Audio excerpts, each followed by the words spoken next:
ఒకతను చిలకలూరిపేట నుంచి రాస్తున్నారు. అతనికి భార్య ప్రకాశం డిస్టిక్ అంట. ప్రజెంట్ ఆమె విడాకులు కోరుకుంటుంది. ఆమెకు వేరే ఇల్లీగల్ రిలేషన్స్ ఉన్నాయి అనేది అతను చెప్తున్నటువంటి విషయం. అయితే అతను విడాకులు వద్దనుకుంటున్నాడు. కారణం ఏంటంటే పెళ్ళికి ఎదిగిన 2 ఆడపిల్లలు ఉన్నారు. వాళ్ళ గురించి కూడా నేను ఆలోచించుకోవాలి కదా. సో తల్లిని వాళ్ళకి దూరం చేయటం ఇష్టం లేక నేను చెప్తున్నాను. కానీ తను వినట్లేదు. వాళ్ళ పేరెంట్స్ అన్నదమ్ములు అందరూ చెప్పి చూశారు. కానీ ఆమె ఏం పట్టించుకోవట్లేదు. తన సుఖం తను చూసుకుంటుంది కానీ పిల్లల భవిష్యత్తు గురించి ఆలోచించట్లేదు. నా సమస్యకు పరిష్కారం చెప్పండి. ఇక రెండో వ్యక్తి చెప్తున్నది ఏంటంటే same type of wife illegal affairs. But ఆమె రివర్స్లో ఈయనకి ఇల్లీగల్ అఫైర్స్ ఉన్నాయని చెప్పి ఆరోపిస్తూ గొడవ చేస్తూ ఇతని మీద కేసు పెట్టే ప్రయత్నం చేస్తుందంట. ఇతనికి 1 సంవత్సరం బాబు ఉన్నాడంట. బాబుని కూడా పట్టించుకోవట్లేదు, చూడట్లేదు. నేను ఎంత ప్రయత్నించినా తను మారట్లేదు. నా సమస్యకు పరిష్కారం చెప్పండి. ఈ రెండు సిమిలర్ ఎలా అవుతుంది సార్? ఒకటి డిఫరెన్స్ అవ్వచ్చు, చాలా డిఫరెన్స్ సార్. ఒకతను దేవుడనే చెప్పాలి. ఎందుకంటే ఒక భార్య తప్పు చేస్తుందని తెలిసిన బిడ్డల పెళ్ళికి ఈడొచ్చారు, ఆ పెళ్ళి వయసు వచ్చింది, సమాధానం చెప్పుకోలేక భరిస్తూ ఉన్నాడు. ఇంకొక వ్యక్తి ఆ భార్య ఎక్కడైతే ఇతను రెడ్ హ్యాండెడ్గా చూసుంటాడో దొరుకుంటుంది, అది ఎక్కడ జనాలకి చెప్పేస్తాడని ముందే అతని మీద ఆరోపణలు వేస్తుంది. అంటే ఇతను ఒకడు నింద పడుతున్నాడు, ఒకడు ఒక పెద్ద మహాగ్నిని మోస్తున్నాడనే చెప్పాలి. ఎందుకంటే చాలా కేసులు చూసాము. చాలామంది పెద్దవాళ్ళు మన ఆఫీస్కి వచ్చి, మన ఇంటి దగ్గరకు వచ్చి కళ్ళనీళ్ళు పెట్టుకున్న పర్యంతం అయింది. కళ్ళ ముందు ఇదంతా తెలుసమ్మా, కానీ బిడ్డలు పెద్దవాళ్ళు అయిపోతున్నారు, అందులో ఆడపిల్లలు ఉన్నారు, ఎలా సొసైటీని ఎదుర్కోవాలో అర్థం కావట్లేదు. అంటే విడాకులకి సిమిలర్గా అండి, ప్రకాశం జిల్లాకు సంబంధించి కాదు, మన ఇది రాజమండ్రి సైడ్ వాళ్ళు వచ్చినప్పుడు నేను ఇచ్చిన సలహా, ఎందుకు సార్ అలాంటి ఆవిడ, వద్దులేండి, వదిలేసేయండి, అర్థం చేసుకునే అల్లుడు వస్తే అర్థం చేసుకుంటాడు, ఎన్ని సంవత్సరాలని మీరు ఎలా నటిస్తారు అంటే, నేను చచ్చే చివరి వరకు, నా ఊపిరి ఉన్న వరకు నటిస్తానమ్మా. నా కళ్ళ ముందు రెడీ అయ్యి వెళ్ళిపోతుంది, నేను వెళ్ళి పట్టుకోవాలనే ఉద్దేశంతో రెడీ వెళ్తుంది. తెలుసో తెలియక 1 2 సార్లు వెళ్ళాను, చూశాను, ఇంకా పోదలుచుకోలే. ఇది జరుగుతుందని అర్థమైపోయింది. 5 6 తర్వాత దీపం పెట్టి, ఒక భార్య వాకిలు ఉడిచి సాయంత్రం అయిన తర్వాత దీపం పెట్టి, ఏ సాయంత్రానికి ఏం ఉండాలి అనే హడావుడిలో ఉండే పరిస్థితుల్లో ఉండే కుటుంబాల్లోంచి వచ్చాను. మా అమ్మగారులట అలాంటి వాళ్ళ మధ్యలో ఈవిడ సాయంత్రం 5ంటికి దీపం పెట్టగానే వెళ్ళిపోయేలాగా, అసలు ఒక అందంగా రెడీ అయిపోయి 7 8 తర్వాత ఈవిడ ఒక టైం అనమాట, అదేదో దీపాలు ఆర్పే టైం అంటారు చూడండి ఒక పాటలో, అలాగా దీపాలు ఆర్పే టైంకి ఆవిడ వెళ్ళిపోతుంది. 7:30 8ంటికి అట్లా వెళ్ళిపోతుందట. రాత్రి 12:30 1 గంటకి ప్రతిరోజు వస్తుంది ఒకళ్ళ కార్లు. ఒకరోజు వచ్చిన కారు ఇంకొక రోజు రాదట. కన్నీటి పర్యంతం అయిపోతున్నాడు. ఆ బిడ్డలకి చెప్తాడు, అమ్మ రోజు లేట్ అయిపోతుంది నాన్న అంటే, నైట్ షిఫ్ట్ కదమ్మా, ఏదో వెళ్తుంది, లేకపోతే హాస్పిటల్లో ఏదో వర్క్ ఉందని. ఆవిడొక ఎంప్లాయ్ ఈవినింగ్ 4 5 కల్లా ఆఫీస్ నుంచి వచ్చేస్తుంది. తర్వాత ఎక్కడికి వెళ్తుంది, ఎవరితో వెళ్తుంది అనేది అందరికీ తెలుసు, బిడ్డలకి తెలియదు. రాను బిడ్డలు కూడా తెలుసుకోలేకపోతారా? ఇతను ఎంత కప్పిపుచ్చినా బిడ్డలకి తెలియకుండా ఉంటుందా? అలా చేస్తుంటే బజారు వాళ్ళని ఇల్లు ఖాళీ చేయించారు. కానీ ఆయన మాత్రం ఆమెకి విడాకులు ఇవ్వలేదండి. నిజంగా దేవుళ్ళు ఎక్కడో ఉండరండి. శ్రీవారి పాదాలంటే వెంకటేశ్వర స్వామి కాదు, భరించగల భర్త పాదాలే వెంకటేశ్వర స్వామి పాదాలు అనిపించింది. అటువంటి వ్యక్తి నన్ను అభ్యర్థించిన మాట ఏంటంటే, ఇంత భరిస్తున్నాను కదమ్మా, అయినా కానీ విడాకులు అడుగుతుంది తల్లి, బిడ్డల భవిష్యత్తు అని అడిగినప్పుడు నాకేం చెప్పాలో అర్థం కాలేదండి. ఇక నాకు ఆవిడ ఎవరితో ఎక్కువ కాంటాక్ట్లో ఉంటుందంటే, పలానా వ్యక్తి అని చెప్పాడండి, కొలీగ్, రోజు అతనితో వెళ్తుంది కారులో, అతనితోనే వస్తుంది, ఎప్పుడెప్పుడన్నా ఇంకెవరైనా కారులో వెళ్తుంది, రెగ్యులర్గా ఇతనితోనే కాంటాక్ట్లో ఉంది అనేసి తెలుసు. ఇక నేనేం చేశానంటేనండి, ఆ వ్యక్తికి ఫోన్ చేశాను, నేను పలానా అడ్వకేట్ని అంటే మీతో ఒక చిన్న కేసు విషయంగా మాట్లాడాలి అన్న. ఏ కేసు అంటే, మీ ఆఫీస్లో ఏదో ఒక థెఫ్ట్ కేసుకి సంబంధించిందండి. ఆఫీస్లో థెఫ్ట్ ఏం జరిగిందంటే, జరిగింది సార్, ఒక్కసారి నేను మీతో చెప్తే మీకు అర్థమవుతుంది, మీరు ఎక్కడున్నారో చెప్పండి అని వీళ్ళ భర్తని తీసుకొని వెళ్ళా. వెంటనే అతను లేచి నుంచున్నాడు. వీళ్ళ భర్తని చూడగానే, మీరెవరు అన్నాడు. ఇతన్ని ఎప్పుడన్నా మీరు చూసారా అంటే, ఆ ఆఫీసర్ని ఇతను గుర్తుపట్టలేదు, బట్ ఇతను ఆఫీసర్ని అందరినీ గుర్తుపట్టారు, ఒకరికొకరు మ్యూచువల్గా తెలుసు. తెలుసండి, పలానా వాళ్ళ హస్బెండ్ కదా అని. మీ దగ్గర మీ కాళ్ళు పట్టుకోవడానికి వచ్చాడు సార్ అతను, దయచేసి అందరూ దేవుడు కాళ్ళు కలుగుతారు. దేవుడే ఒకళ్ళ కాళ్ళు కడిగాడంటే వాడు ఇంకెంత గొప్పవాడు ఆలోచించండి. బ్రహ్మ కడిగిన పాదాలు అంటారు. అందరి రాతలు రాసే బ్రహ్మ వెంకటేశ్వర స్వామి పాదాలు కడిగి పద్మావతినిచ్చి పెళ్లి చేస్తారు. ఇతను బ్రహ్మ అని భావిస్తున్నా, మీరు మహావిష్ణువు అని నేను భావిస్తున్నా. బిడ్డలు పెళ్ళికి వచ్చారు, ఆవిడ విడాకులు కావాలని అడుగుతుంది. ఎవరు చెప్పినా వినట్లా, మీరు చెప్తే వింటది. ఎందుకంటే ఎందుకు విడాకులు అడుగుతుందో మీకు ఆవిడకి మాత్రమే తెలుసు. మీరు ఏ రిలేషన్స్లో ఉన్నారో అది కంటిన్యూ చేయండి దయచేసి, అంతేగాని ఆ బిడ్డలు నోరు కట్టకండి. మీకు ఆవిడకి మధ్య ఒక మంచి కొలిగల్ రిలేషన్, అంటే లైక్ ఇద్దరు ఆఫీస్లో మంచి బాస్ ఒక ఎంప్లాయీ లాగే ఆ ఇంట్లో చిత్రీకరించాడు. మీ సార్ వచ్చాడే, మళ్ళీ ఏ కేసులు కాగితాలు తెచ్చాడో, వెళ్ళు పిలుస్తున్నాడు అనే పిల్లలకి చెప్పుకుంటూ వస్తున్నాడు. తప్పుడు ఉద్దేశాలు చెప్తే పిల్లలు పాడైపోతారు. ఇద్దరు ఆడపిల్లలు కదా, పాడైపోతారు. అందుకని నాన్న అమ్మ వెళ్ళిందా అంటే వాళ్ళ బాస్ వచ్చాడు కదమ్మా, వాళ్ళ కుటుంబంలో ఒక ఆడపిల్ల అయిపోయింది. ఈ అమ్మాయి కూడా ఏదో పనులు ఉంటాయి, ఆఫీస్ కాగితాలని రాత్రులు సంతకాలు, ఆ పైనుండే జాయింట్ కలెక్టర్ దగ్గరికి వెళ్ళాలి. వీళ్ళు గవర్నమెంట్ ఎంప్లాయీలు కదా. కలెక్టర్ రాత్రి 1 గంట వరకు కూర్చుంటే కింద పని చేసేవాళ్ళు 10 దాకా కూర్చోవద్దా?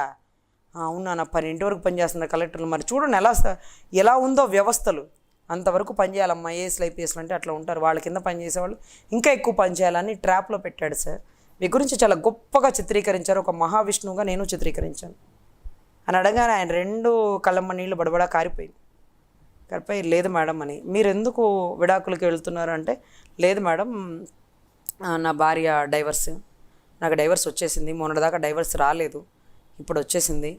అందుకనే ఒక స్టెప్ వేస్తున్నాము. కానీ ఆ అమ్మాయి నాకు ఇంత బాధపడతారని చెప్పలేదు. నా భర్త నా పట్ల నెగ్లిజెన్సీగా ఉంటాడు, అందుకే నేను నీకు దగ్గర అయ్యానని చెప్పింది. కానీ ఇంత గొప్ప వ్యక్తి అని నాకు తెలియదు మేడం, నా గురించే ఇంత గొప్పగా చెప్పాడా, నేనే ఆశ్చర్యపోయాను అన్నాడు. సరే, అతనికి ఒకటే చెప్పాం, మీ రిలేషన్ కంటిన్యూ చేయండి, అంతేగాని ఇతను బ్రతికున్నంత వరకు దయచేసి ఆవిడ విడాకులు తీసుకొని మిమ్మల్ని పెళ్లి చేసుకునే స్థాయికి దిగజార్చకండి. ఎందుకంటే మీరు అన్న ఆవిడ చెల్లి అని అతను ఆ ఇంట్లో చిత్రీకరించాడు ఆ పిల్లల దృష్ట్యా. వాళ్ళ అన్న పిలుస్తున్నాడు, అది ఉండదు, ఇక మన మాట వింది వెళ్ళిపోతుంది, వదిలేనమ్మా. ఆఫీస్లో బాసు కారు వేసుకొని వచ్చాక వాడు అన్న. ఇంకా మీరు కూడా చాలాసార్లు పిల్లలకి అవి ఇవి అని పంపించారు, చూశాను. ఒక మేనమామ బాధ్యత వహించాడు అన్నట్టుగా పిల్లలకి చెప్పాను సార్. అంటే ఆయన వెంటనే ఆయన కాళ్ళు పట్టుకోవడం కదా, ఆయన కాళ్ళు పట్టుకొని, సార్ నేను ఇంకొక మ్యాచ్ ఏదైనా చూసుకుంటాను, నేను అసలు ఇది కాదు సార్, నేను చాలా తప్పు చేశాను, ఇక్కడి నుంచి ట్రాన్స్ఫర్ చేయించుకుంటాను, ఆవిడతో కూడా ఏమీ చెప్పను, మీరు కలిశారని కూడా చెప్పను, గ్రాడ్యువల్గా తగ్గిస్తాను, డౌట్ రాకుండా, నేను ఇంకా పెద్దగా రాను, ఇంకో కూర వెళ్ళిపోతాను, ఇంకొక మ్యాచ్ రెడీగా ఉంది, మా ఇంట్లో వాళ్ళు ప్రెజర్ చేశారని చెప్పి పెళ్లి చేసుకుంటాను సార్. అసలు ఈవిడ వయసు పెద్దదండి, అతని వయసు చిన్నది, అయినా కానీ ఆ తప్పు చేస్తుంది. భర్త అతని కాళ్ళు పట్టుకోవడానికి సిద్ధమయ్యాడు నా మాట విని. నేను అన్నాను ఇంకా వేరే ఆప్షన్ లేదు సార్, మీరు సూసైడ్ చేసుకోకంటే మీరు సూసైడ్ చేసేసుకుంటాను అంటున్నారు. ఆవిడ విడాకులు ఇచ్చేస్తే పిల్లల ముందు ఇన్నాళ్ళు చెప్పిన అబద్ధం, ఆవిడ వాడిని పెళ్లి చేసేసుకుంటుంది, నేను పిల్లలకు అబద్ధం చెప్పినట్టు అయిపోద్ది, ఇక నేను ఈ బాధను తట్టుకోలేను, నేను సూసైడ్ చేసుకుంటాననే స్టేజ్ నుంచి సూసైడ్ చేసుకోవడం కంటే కాలు పట్టుకోవడం తప్పేం కాదు కదా. వసుదేవుడు అంతటి వాడే గాడిద కాలు పట్టుకున్నాడు. అందుకని నేను నా క్లయింట్ని ఒప్పించుకున్నానండి, అతను పట్టుకున్నాడు. ఆఖరికి ఇతను ఇంకొక ఏరియా ట్రాన్స్ఫర్ అయిపోయాడు, తర్వాత శ్రీకాకుళం వైపు ట్రాన్స్ఫర్ అయిపోయారు. ఈవిడ అక్కడే వర్క్ చేస్తూ ఉంది, గ్రాడ్యువల్గా తగ్గించింది. తర్వాత ఒక సంవత్సరం తర్వాత, ఇది 2021-22 అలా 1 year బ్యాక్ అండి. ఇప్పుడు ఈవిడ వాళ్ళ హస్బెండ్తో మాటలు, అందరూ మోసగాళ్ళు, ఎదవనా కొడుకులు, మగవాళ్ళందరూ ఇలాంటి వాళ్ళు అలాంటి వాళ్ళని అతను అప్పుడప్పుడు తిట్టుకుంటుంటుందంట. కానీ అతను కూడా మంచివాడనే చెప్పాలి, ఉన్న పరిస్థితిని అర్థం చేసుకున్నాడు కాబట్టి. ఇప్పుడు ఇతను నాకు వేరే దిక్కు లేదు అంటున్నాడు కదా, ఎవరితో అయితే ఇల్లీగల్ కాంటాక్ట్లో ఉందని ఇతనికి తెలుసు కాబట్టి ఇతను బెదిరిస్తాడా, భయపెడతాడా, ప్రాధేయపడతాడా? ఈవిడ విడాకులు ఇవ్వకుండా ఆపగలిగిన శక్తి అతనికి మాత్రమే ఉంటుందండి. ఎందుకంటే అతను కంట్రోల్లో ఉంది. సో అతన్ని పెద్దలతో చెప్పించి బెదిరించుకునే పరిస్థితి ఉంటే బెదిరించుకొని భయపెట్టించండి. నా పెళ్ళాం జోలికి రావద్దు, నా పెళ్ళాంతో విడాకులు ఇప్పించమండదు నువ్వే అని భయపెట్టించవచ్చు. లేదు అంటే ఇక కాళ్ళ బేరానికి వచ్చేయండి, మీ బాధ చెప్పుకోండి. ఇవన్నీ వినలేదనుకోండి, మీ కర్మ అక్కడతో పోయిందనుకోండి, ఈ బాధను ఎక్కువ కాలం భరించలేను సార్. ఇది తట్టుకోలేని బాధ.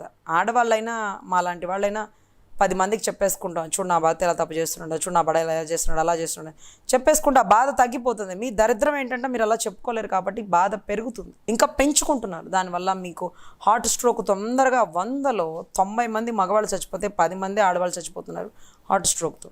ఎందుకంటే గుండె పగిలే విషయాలన్నీ వీళ్ళే చెప్పేస్తారు. ఇంటికి రాగానే అమ్మాయి లేచిపోయిందని చెప్తాడు ఒకటి, లేకపోతే ఇదే లేచిపోతుంది ఇంకొకటి. అసలు ఇవన్నీ తట్టుకునే శక్తి భగవంతుడు ఒక భర్తగా పుట్టేశాడేమో అనిపించేది ఒక్కొక్కసారి. So be alert sir. మీరు ఈ విషయంలో అతనితో ఏమన్నా కూర్చుని మాట్లాడుకుంటే సమస్యకు సొల్యూట్ అవుతుంది. ఇంకొక కేసు సిమిలర్ అన్నారు చూడండి, ఇతని మీదే తప్పుడు కేసులు వేస్తుందని. ఆధారాలు లేవు కాబట్టి వేయలేదు. తర్వాత ఇతనికి మనం ఏం సలహా ఇవ్వాలంటే, ఇతను ఇంకా తొండ ముదిరి ఊసర విల్లు అవలే, తొండ స్టేజ్లో ఉంది కాబట్టి ఆమెని రెడ్ హ్యాండెడ్గా ఒక వీడియోలో పట్టుకోమనండి. ఇంట్లో ఎక్కడో కెమెరా పెట్టి దొంగతనంగా అది video voice recording video recording ఎక్కడో చోట దొరికింది. ఆ దొరికిన దాన్ని వీడి గ్రిప్లో పెట్టుకోమనండి. నువ్వు నోరు మూసుకొని ఉంటావా, ఈ వీడియో బయటికి రిలీజ్ చేయమంటావా, మీ చుట్టరికాలందరికీ చెప్పమంటావా? నీ బతుకు బస్ స్టాండ్ చేస్తా ఈ వీడియో తీసి, నేనేం తప్పు చేయాల, నువ్వు చేసిన తప్పుని 10 మందికి చూపించిన అని ఒక బెదిరించమనండి. అప్పుడు వీడి మీద ఆరోపణలు వేయకుండా, ఆవిడ చేసిన తప్పుని చేయకుండా మానుకొని కాపురం చేస్తుంది. లేకపోతే ఆ దరిద్ర బోటు విడాకులు ఏదో ఇచ్చేస్తుంది. అంతేగాని మన మీద నిందలు వేయదు, బిడ్డను ఇబ్బంది పెట్టదు. బిడ్డను చూపించదా, ఈ వీడియో బయట పెడతానని చెప్పండి. వీడియో మాత్రం రెడ్ హ్యాండెడ్గా పట్టుకునే వరకు ఆమెకి డౌట్ రానియకుండా నమ్మించండి. రెడ్ హ్యాండెడ్గా ఆమెని పట్టుకున్నాక మాత్రమే ఆ వీడియో గ్రిప్లో పెట్టుకొని బిడ్డను చూపించింది అందనుకోండి, వీడియో చూపిస్తానని చెప్పండి. బెదిరించడమే ఇది కూడా ఒక రకమైన అదేమంటారు, మోసం చేయడం అని కాదు, కానీ అది రకంగా ట్రాప్ చేయడం అంటారు. కానీ ముళ్ళుతోనే తీయాలంటాం కదా, మన పద్ధతి లా పాయింట్ పద్ధతి కదా. లా పాయింట్ పద్ధతి ద్వారా ఆమె ఏదైతే మన మీద ఆరోపణలు చేస్తుందో, నా మీద చేసేవన్నీ ఆరోపణలు అభాండాలు, నిజాలు నిరూపించేది నేను అని చెప్పి ఆధారాలు వాళ్ళ పుట్టింటికి చూపించండి, అత్తింటికి చూపించండి. పబ్లిసిటీ చేసి మీరు దీని గ్రౌండ్స్ వేసుకొని రూపాయి ఇవ్వకుండా డైవర్స్ పెట్టుకోండి. ఇలాంటి దాంట్లో ఉండింది కాబట్టి తల్లి బిడ్డను సరిగా పెంచదు, నాకు ఎక్కువ అవకాశం కల్పించండి బిడ్డను చూసుకోవడానికని గార్డియన్ రైట్స్ కూడా అడగచ్చు. సో వీటన్నిటికీ అవకాశాలు ఆమెని భయపెట్టడానికి ఆ వీడియో దగ్గర పెట్టుకోండి. వీడియోతో ఆమెనే కాదు, ఆమెతో ఉన్నవాడిని కూడా భయపెట్టచ్చు. చూడు, ఇదిగో ఈ వీడియో చూశాను, నీ భార్యకి చెప్పేస్తాను, నా భార్య జోలికి మళ్ళీ వచ్చావంటే, నా బిడ్డ జోలికి వచ్చావంటే ఇదిగో బయట పెట్టేస్తానని వాడిని ఈమెను ఇద్దరిని బెదిరించమని చెప్పండి. ఎందుకంటే అలా చేస్తే తప్ప, అలా చేయాలనిపిస్తే తప్ప క్లయింట్ దాని మీద కాన్సన్ట్రేషన్ పెడుతూ వీడి పడే బాధను మర్చిపోతుంటాడు.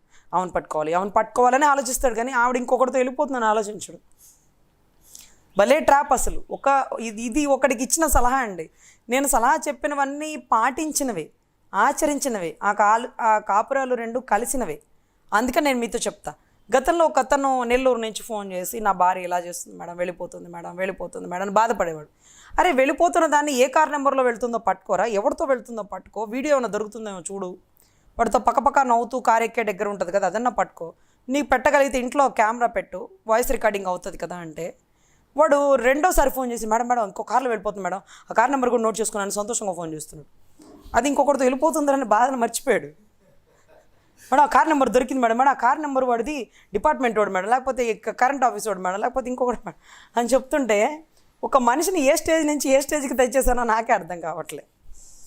అయ్యో, ఎవరితో వెళ్తుంది సార్ అని అడగడం మానేసి నేను కూడా, అవును సార్ ఆ కార్ పట్టుకున్నారు, ఎటు వెళ్తుంది మేడం, ఆ కార్ వెనకాల ఉన్నాను మేడం అక్కడికి వెళ్ళాక చెప్తాను, మీరు కార్ నెంబర్ అయితే నోట్ చేశాను, వెంటనే మీకు ఫోటో వాట్సాప్ పెట్టని చూడండి కంగారు అయిపోతుంటాడు. అలాగా ఆమెని ఏ కారులో పట్టుకున్నాడో ఆ కారులో ఉన్న వ్యక్తితో మాట్లాడి వాడిని 2వసారి ఈవిడ జోలికి రాకుండా ఆ వీడియో బయట పెడతానని భయపెట్టి ఇచ్చి, లేకపోతే ఈవిడతో కారులో ఈవెన్ ఎక్కించుకొని పలానా గెస్ట్ హౌస్కి వెళ్ళిన వీడియో చాలు, మీరు లోపల చెక్కుల మీద సంతకాలు పెట్టారన్నా సరే ఈ వీడియోలో మీ ఆవిడకి చూపిస్తానని వాడి పెళ్ళాన్ని బెదిరించండి అనగానే వాడు ఎంత సంతోషపడి వాళ్ళ ఆవిడ దగ్గరికి వెళ్ళి అవన్నీ చెప్పి వీడికి వాళ్ళ ఆవిడకి గొడవ పెట్టేసి ప్రశాంతంగా అప్పుడు వీళ్ళ ఆవిడ వీడి దగ్గరికి వచ్చేసింది. కానీ వీళ్ళ ఆవిడ వాడితో తప్పు చేసిందన్న విషయాన్ని మర్చిపోయాడు. వాడు ఏదో సాధించేసిన గొప్ప ఘనతలో ఉన్నాడు, వీళ్ళ ఆవిడతో తప్పు చేసింది వీడు భయపెట్టి వెనక్కి తెచ్చాడని మర్చిపోయాడు. ఏదో గుడ్డులో మెల్ల బెటర్ అంటారు కదా, అసలు గుడ్డి కంటే మెల్ల కొద్దో గొప్ప కనిపిస్తుంది కదా. ఆ వేళకు వచ్చి వాళ్ళ ఆవిడని చెప్పి వాళ్ళ ఆవిడ వీడిద్దరు ఒకటైపోయి ఆల్మోస్ట్ వాళ్ళిద్దరిని ఆ విషయం నుంచి బయటకు వచ్చి ఇప్పుడు వాళ్ళ కాపురం సాఫీగా నడుస్తుందండి. ఇవన్నీ నేను అంతకుముందు ఇచ్చిన సలహా, కాళ్ళు పట్టుకున్న సలహా కానీ ఇది కానీ అన్నీ ఆచరించినవి. అంటే ఇప్పుడు ఏదైనా ఒక సైంటిస్ట్ ఒకటి తయారు చేసినప్పుడు ముందు ప్రయోగం చేస్తాడు కదా, ఒక కుక్క మీద, ఒక పంది మీద, ఒక పిల్లి మీద, ఎలుక మీద ప్రయోగం చేసి కదా మనిషి మీద వాడతాడు. నేను అలా అన్ని ప్రయోగాలు అయిపోయి ఒక డైరీలో ఒక నోట్స్ ప్రిపేర్ చేసి ఈవిడికి ఇలాంటి ట్రీట్మెంట్ ఇవ్వాలి, ఇతనికి ఇలాంటి ట్రీట్మెంట్ ఇవ్వాలి, అప్పుడు ఇలా దారిలోకి వస్తాడు, లేకపోతే ఇలా తిరగబడతాడు, లేకపోతే తిరగబడినప్పుడు ఎలా చేయాలి మొత్తం ఒక బుక్ రాసినట్టు రాసుకున్నానండి. అందుకనే ఇతనికి ఈ సలహా ఇస్తున్నాను, ఇంకొక ఆయనకి అతను కాలు పట్టుకోమన్నాడు, ఇంకొక ఆయతన్ని బెదిరించమంటున్నాను కదా. ఈ 2 సలహాలు వర్తిస్తాయి. ఇలాంటి ఇబ్బందుల్లో ఉన్నటువంటి ఏ క్లయింట్కైనా ఈ సలహాలు వర్తిస్తాయి.